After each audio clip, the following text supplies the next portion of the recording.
কদিনের মেহমান, তোমার জমি একমাত্র জমি ক্ষেত্র তো তার, বিশ্ব ব্রহ্মাণ্ডের ক্ষেত্র তার। উনি কৃপা করে আমাদের থাকতে দিয়েছে।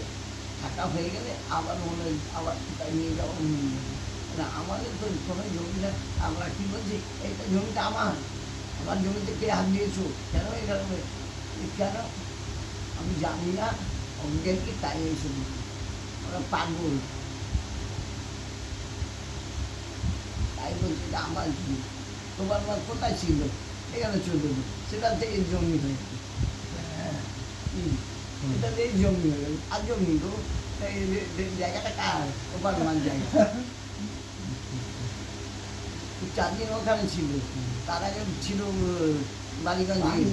বালিগঞ্জের জমি, তারপর চলে গেল কি মলিকপুর, আবার এইখানে সব জন নিয়ে এখান থেকেও যাবো যাবো করে চেষ্টা করেছিল। হ্যাঁ।